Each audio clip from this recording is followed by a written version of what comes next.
What's up guys, it's Mike with Six Pack Shortcuts. I got a killer routine today for you and we're going to be doing all ab exercises. I see a lot of comments and y'all guys want to see some ab exercises, so we're going to do it today.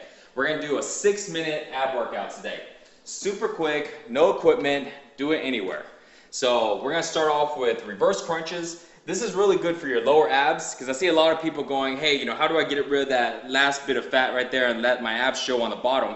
Well, this one really targets those lower abs. We're going to do 20 reps of that. Then toe touches are basically for more of your upper abs, and we're going to do about 20 reps of those, followed by plank. All of y'all guys should know what that is. Regular plank works on your entire abs and also your entire core. We're going to hold that for 30 seconds. And we're going to do the whole thing 4 rounds, and we're not going to stop in between. So there's no rest. We're just going to fly through it just like that. And it's going to burn like crazy. I already know. So keep in mind, guys, when you're working on abs, you don't need to spend a lot of time on them. I see too many guys go over there and they spend 20-30 minutes working on different types of crunches and all kinds of crazy ass, ab workouts, and at the end they're like, well, how come my abs don't show? So remember, in order for your abs to show, you gotta get rid of that fat that's on top of it. These exercises are really, really good for working that muscle in between, but if you still got that layer of fat, no matter if you do 4 rounds or if you do 20 rounds of that, you're just going to have your abs to be super sore, but they're not going to pop out. You're not going to see them. You got to get rid of that fat. So what I suggest though is when you're doing this workout, this is a good workout to do by itself. If you got, you don't have a lot of time to work out, you just want to knock through something really quick, awesome exercise for abs, or if you can do it at the end of your workout. At the end of some type of fat burning workout. Main goal though, don't forget, is to burn that fat, okay? I don't spend more than 10 minutes on abs, and I usually work abs about every other day. And to be honest with you guys, most of the time I only spend about 5 minutes on abs. I do about 3 sets, maybe about 4 sets total. So something like this is like really, really killer because it's actually 4 sets and there's 3 exercises per set. So it's gonna really help. So let's get down to it. So I'm gonna use my cell phone to keep time on those planks. All right, so let's go with reverse crunches. This is how you do reverse crunches. Make sure you get the form right. So reverse crunches are basically just like leg lifts. So leg lifts are basically, you can put your hands right here, and you see people do it all the time. You just lift up your leg, right?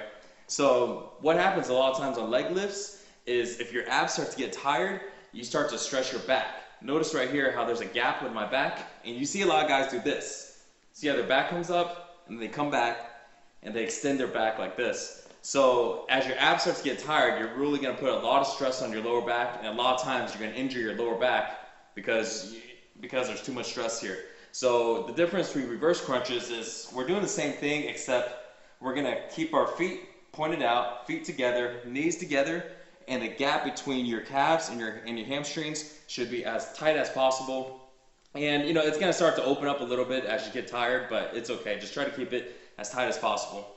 Your hands should be flat right here. So this way, no matter when you come down and you come back up, see how there's no gap in my back? And even if your abs get tired, it's really hard to do this because your legs don't have that much weight to really pull your back up. So it's a lot safer, and it really targets your lower abs instead of rocking your back and hurting your back.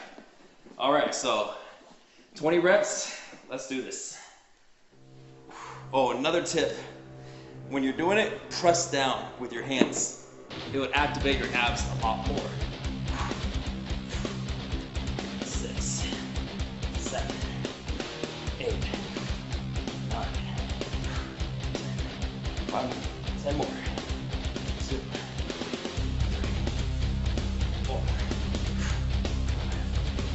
6, 7.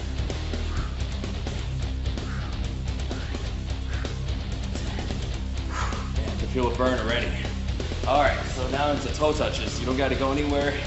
Feet up in the air. You just got to reach for your toes. If you got long legs, try to reach as much as you can. 1, 2, 3, 4.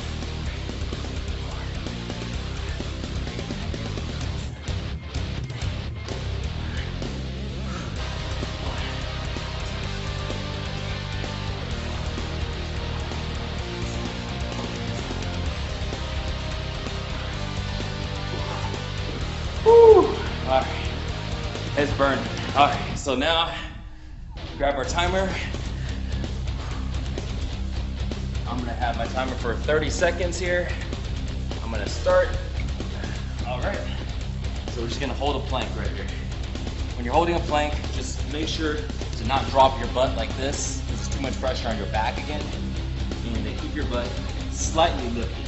Ideally, if your body's flat like a board, that's the perfect way to do a plank. If you start to get tired, you can put your butt up just a little bit, so it prevents your lower back from taking a lot of the pressure.